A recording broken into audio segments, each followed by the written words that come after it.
Cerita diawali dengan monolog batin Mitsuki yang mendalam.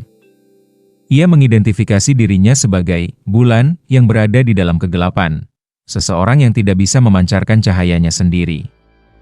Agar tidak hilang tertelan kegelapan, ia membutuhkan seseorang yang ia anggap sebagai matahari untuk menyinarinya. Dalam ingatannya, matahari tersebut adalah Kawaki, akibat efek omnipotensi yang memutarbalikkan ingatannya.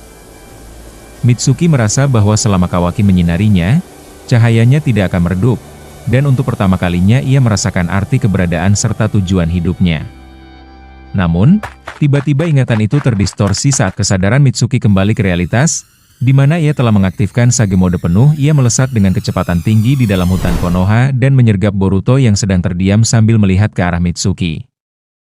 Boruto menyadari kedatangan Mitsuki tersebut dan dengan sigap menyerang Mitsuki menggunakan shuriken. Mitsuki menggunakan teknik ularnya untuk menangkis shuriken Boruto. Shuriken tersebut terpental ke dahan pohon. Setelah Mitsuki memperpendek jarak langsung menyerang Boruto, Boruto pun berkali-kali menggunakan kelincahan dan gerakan cepat untuk menghindari lilitan dan terkaman ular-ular Mitsuki tanpa berniat membalas secara mematikan. Boruto menggunakan Hiraishi no Jutsu untuk mengambil jarak dan hinggap di atas pohon. Ia langsung bertanya kepada Mitsuki, "Ada apa dengan Kawaki? Kukira dia yang akan mengejarku." Mitsuki menjawab dengan dingin bahwa akulah lawan kau saat ini. Di saat yang sama, di kantor Hokage melalui telepati ninja atau Jutsu Ino Shinden, Shikamaru mengungkap fakta bahwa saat ini Kawaki sedang tertidur akibat efek racun ular milik Mitsuki. Shikamaru menjelaskan bahwa Mitsuki sengaja melumpuhkan Kawaki agar kau tidak menyadari hawa keberadaan Otsutsuki, sehingga Mitsuki bisa bergerak dan menyelesaikan masalah ini seorang diri. Melanjutkan ketegangan sebelumnya, Mitsuki yang dikelilingi oleh ular-ular raksasa mengakui kekuatan hebat Boruto yang sanggup mengusir Code seorang diri, sesuatu yang menurutnya mustahil dilakukan Kawaki saat ini. Boruto meminta Mitsuki untuk menghentikan pertarungan sia-sia ini karena ia tidak berniat membunuh Kawaki. Namun, Mitsuki yang didorong oleh obsesi melindungi matahari-nya dengan dingin menjawab, "Aku tak bisa membiarkannya terbunuh meski harus mengorbankan nyawaku." Ia menegaskan bahwa alasannya meracuni dan meninggalkan Kawaki di markas adalah agar ia bisa bertarung habis-habisan tanpa perlu menahan diri atau mengkhawatirkan keselamatan Kawaki. Boruto menipali, "Apa maksud kau?" Mengabaikan kebingungan Boruto, Mitsuki langsung memotong pembicaraan dan merilis serangan ular raksasa bertubi-tubi. Tidak berhenti di situ, Mitsuki memunculkan taktik baru dengan menggunakan teknik Hebi Bunshin, klon ular. Sekumpulan klon Mitsuki dalam wujud Sage mode keluar dari kepulan asap dan bergerak mengepung posisi Boruto. Melihat hutan di sekitarnya hancur akibat terjangan brutal tersebut, Boruto yang mendarat dengan lincah sempat bergumam menyindir, "Semakin banyak bukan berarti semakin bagus, malahan itu tidak baik untuk lingkungan." Sambil terus merangsek maju, Mitsuki meluapkan amarahnya dan menuduh Boruto sebagai dalang dari kekacauan dunia ini. "Sejak awal ini salahmu, kan? Cepatlah lenyap demi dunia ini." Boruto yang terus dipaksa mundur mengakui bahwa ada benarnya perkataan Mitsuki mengenai banyaknya kekacauan yang terjadi. Namun, dengan tatapan mata yang tajam, Boruto menegaskan bahwa ia tidak boleh kalah di sini karena masih banyak hal penting yang harus ia selesaikan. "Aku tak punya waktu untuk bermain-main." Saat kepungan klon ular Mitsuki semakin mempersempit ruang geraknya, Boruto dengan tenang memegang gagang pedangnya dan mengalirkan cakra petir. Dengan gerakan tebasan horizontal yang sangat cepat, Boruto langsung menebas habis seluruh klon ular Mitsuki yang mencoba menerkamnya hingga mereka meledak kembali menjadi asap. Boruto bahkan berhasil bergerak secepat kilat melewati tubuh Mitsuki yang asli, menyisakan robekan kain dan luka goresan di pakaian Mitsuki. Pertarungan fisik mencapai puncaknya saat Mitsuki yang dalam wujud Sage mode bergerak menyerang secara agresif. Kesal dengan kelincahan Boruto, Mitsuki berteriak frustrasi, "Cih, gesit sekali. Dasar monster." Sambil merapalkan segel tangan, Mitsuki melepaskan jutsu petir andalannya, Hebi Mikazuchi, ular petir. Boruto yang berada di kejauhan langsung bersiap mengambil posisi bertahan. Menghadapi sambaran ular petir raksasa tersebut, Boruto mengayunkan tangannya dan membalas dengan teknik Jinraisen, panah petir. Bentrokan kedua jutsu petir elemen kilat ini memicu ledakan masif yang menghancurkan area sekitar hutan dengan kepulan asap tebal. Di tengah pekatnya asap ledakan, Mitsuki mencoba mencari posisi lawannya.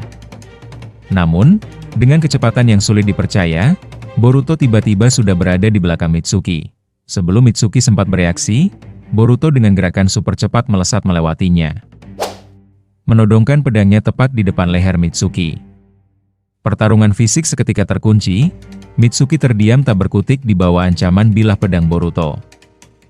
Melihat dirinya sudah kalah telak, Mitsuki dengan pasrah berkata, "Lakukanlah. Cepat." Dia menantang Boruto untuk segera menghabisinya. Namun, Boruto justru menurunkan pedangnya dan mulai menganalisis kondisi psikologis Mitsuki. Boruto berkata bahwa aksi nekat Mitsuki yang bertaruh nyawa ini bukan cerminan orang yang siap membunuh, melainkan tanda dari seseorang yang sedang putus asa karena keyakinannya mulai goyah. Sementara itu, di markas Konoha, Shikamaru yang memantau situasi lewat komunikasi cakra meminta Ino untuk memperjelas frekuensi suara agar bisa mendengar percakapan Boruto dan Mitsuki dengan lebih detail. Ino sempat memperingatkan Shikamaru bahwa tindakan ini berisiko karena percakapan mereka sendiri bisa ikut bocor ke pihak lain. Kembali ke hutan, Mitsuki dengan amarah yang tertahan menuduh Boruto sebagai pengkhianat desa yang sok tahu. Boruto dengan tenang menjawab bahwa dia tahu segalanya, termasuk di mana matahari Mitsuki yang sebenarnya berada. Dengan tatapan serius, Boruto berujar, "Aku adalah matahari kau. Tak ada penggantinya." Mendengar klaim tersebut, Mitsuki geram dan menganggap Boruto hanya sedang membuat lelucon yang tidak lucu. Detik itu juga, Mitsuki melepas jutsu ular putih raksasa yang langsung melilit tubuh Boruto dengan sangat kuat. Ular tersebut membuka rahangnya di dekat kepala Boruto, siap untuk menggigit. Meski tubuhnya terlilit erat dan nyawanya terancam, Boruto sama sekali tidak panik. Dia justru menatap Mitsuki dan bertanya balik, jika Mitsuki benar-benar yakin Kawaki adalah mataharinya, kenapa Mitsuki tidak langsung menyuruh ular itu menyerangnya? Kenapa Mitsuki justru tidak meloloskan diri padahal dia punya kesempatan? Boruto menegaskan bahwa jauh di lubuk hatinya, Mitsuki sudah menyadari sejak lama bahwa Kawaki bukanlah matahari yang sesungguhnya. Boruto menambahkan, tidak peduli seberapa besar harapan Mitsuki pada Kawaki atau seberapa dekat mereka sekarang akibat efek omnipotence, Kawaki tidak akan pernah bisa menyinari hidup Mitsuki. Pertarungan pun berakhir bukan dengan pertumpahan darah, melainkan dengan runtuhnya keyakinan Mitsuki. Boruto menutup perkataannya dengan lembut, mengingatkan mantan rekan satu timnya itu bahwa hanya Mitsuki sendiri, bukan orang lain, yang berhak menilai siapa matahari sejati yang bisa menuntun jalannya. Mitsuki hanya bisa tertegun diam. Mulai meragukan semua ingatan palsu yang selama ini dia bela mati-matian. Suasana mencekam di hutan berangsur-angsur melunak. Ular raksasa yang tadinya melilit erat tubuh Boruto perlahan-lahan mengendurkan cengkeramannya dan merayap turun. Mitsuki tertunduk lemas dengan tatapan penuh kebingungan, seraya bertanya dalam hati tentang identitas asli pemuda di hadapannya. "Kau ini sebenarnya siapa?"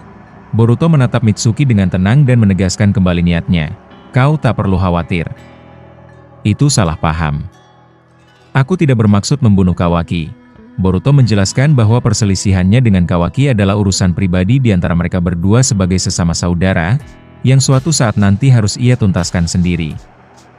Mendengar hal itu, Mitsuki memberanikan diri menanyakan dosa terbesar yang dituduhkan kepada Boruto selama ini. "Kenapa kau membunuh Hokage ke-7? Dengan raut wajah serius, Boruto memberikan jawaban yang membuat Mitsuki, Ino, dan Shikamaru yang sedang menyadap pembicaraan tersentak kaget. Hokage ke-7 masih hidup. Dia baik-baik saja. Boruto juga menambahkan bahwa ibu mereka, istri Naruto, dalam kondisi aman. Di sela-sela keterkejutan itu, Boruto memberikan pesan terakhir kepada Mitsuki bahwa sebenarnya Mitsuki bisa bersinar terang dengan kekuatannya sendiri tanpa harus bergantung pada matahari orang lain. Sebelum melangkah pergi, Boruto menoleh dan berkata, "Datanglah padaku." Kapan saja, meninggalkan Mitsuki yang termangu sendirian, mendengar kesaksian bahwa Naruto masih hidup, Ino langsung berteriak panik lewat hubungannya. Apa maksudnya? Naruto masih hidup? Shikamaru yang mulai menyadari kejanggalan langsung menyuruh Boruto untuk segera berpindah tempat demi keselamatannya.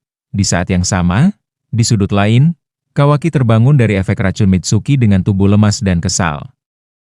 Dengan napas tersengal-sengal di depan Ida dan Daemon, Kawaki mengumpat, "Mitsuki sialan, di mana dia sekarang?" Sementara itu, Shikamaru di ruangannya mulai menarik kesimpulan besar. Ingatan kami ditulis ulang menjadi seperti yang diharapkan Kawaki oleh Zeno. Shinjutsu milik Eida. Boruto yang sudah berada di tempat aman melanjutkan komunikasinya dengan Shikamaru. Ia menjelaskan bahwa Shikamaru tidak perlu terlalu memikirkan detail cara kerja Zeno karena pada akhirnya otak mereka akan dipaksa lupa kembali seiring berjalannya waktu. Boruto memuji kecerdasan Shikamaru yang berhasil menyadari fakta bahwa ingatan dunia telah tertukar, murni menggunakan analisis logikanya sendiri. Sesuatu yang sangat hebat karena ingatan yang ditulis ulang oleh Zeno sudah tertanam kuat seperti ingatan asli. Shikamaru kemudian bertanya bagaimana cara mengembalikan ingatan semua orang seperti semula. Namun, Boruto menjawab bahwa ingatan tersebut tidak akan bisa kembali. Lagi pula, andai saja ingatan semua orang pulih, hal itu tidak akan langsung menyelesaikan masalah utamanya dengan Kawaki. Boruto membeberkan alasan mengapa Naruto disegel. Dia menyegel ayah maksudku, Hokage ke-7, demi melindunginya. Selama Kawaki belum puas dan belum mau melepas segel tersebut atas keinginannya sendiri, masalah ini akan terus berulang. Shikamaru sempat berkomentar bahwa jika ia berada di posisi Boruto, mungkin ia akan memilih membunuh Kawaki demi menyelamatkan Naruto. Tetapi Boruto dengan kedewasaannya menutup percakapan dengan menegaskan perbedaannya dengan Kawaki. Dia memang berniat membunuhku. Tapi, aku berbeda. Aku ingin menghajarnya, lalu berbaikan, hanya itu. Setelah memahami situasi bahwa ingatan dunia telah dimanipulasi oleh kekuatan Zeno, Shikamaru mengambil keputusan taktis yang sangat berat. Melalui jalur komunikasi rahasia Ino, Shikamaru berkata, "Aku mengerti perasaanmu. Tapi, Boruto, soal Naruto, aku ingin memintamu untuk tetap menjadi kambing hitam." Shikamaru menjelaskan alasannya dengan sangat rasional. Selama pengaruh Zeno masih berpusat pada Kawaki, Konoha tidak boleh membiarkan apa yang telah dilakukan Kawaki terungkap agar dia tidak merasa dicurigai. Dengan kata lain, Boruto harus rela terus diburu. Shikamaru pun bertanya untuk memastikan, "Kau tetap akan kami perlakukan seperti buronan. Apa kau tidak masalah dengan itu?" Mendengar permintaan sang Hokage sementara, Boruto sama sekali tidak merasa keberatan atau sakit hati. Sembari berdiri tegap dengan jubah hitamnya di tengah hembusan angin hutan, Boruto menjawab dengan sangat tenang, "Tidak masalah. Sejak awal aku bermaksud begitu." Bagi Boruto, statusnya sebagai buronan dunia tidak menjadi penghalang selama dia bisa melindungi esensi dari apa yang diperjuangkan ayahnya dan menjaga kedamaian desa dari balik bayang-bayang. Cerita kemudian berpindah secara dramatis ke tempat persembunyian para ego pohon dewa, Shinju. Di sana, Jura terlihat sedang duduk di antara tumpukan buku yang sangat banyak, membalik halaman demi halaman untuk mempelajari dunia manusia. Jura menggumam tentang kontradiksi keberadaannya, dunia ini, aneh, ya? Seiring bertambahnya pengetahuan, justru semakin banyak pertanyaan yang muncul. Hal yang tidak kumengerti semakin banyak. Dia menyadari sebuah ironi bahwa pengetahuan yang dia serap dari buku-buku tersebut justru mempertegas rasa ketidaktahuannya sendiri. Sambil tersenyum misterius, dia menganggap fenomena ini sangat menarik. Setelah menutup buku di tangannya dengan suara pelan, Jura menyimpulkan bahwa dia tidak akan pernah bisa menemukan jawaban atas eksistensinya hanya dengan membaca buku-buku yang ada di sana. Dia mulai menyadari satu-satunya cara untuk memuaskan insting dan rasa penasarannya. Omong-omong, perlahan aku mulai menyadari sesuatu. Tampaknya aku tidak bisa menemukan jawaban dari pertanyaanku dalam buku manapun yang ada di sini. Mungkin sebaiknya aku pergi menemui Naruto Uzumaki. Park ini berakhir dengan ketegangan baru, di mana sang pohon Dewa Jura mulai bergerak secara mandiri untuk memburu Naruto Uzumaki.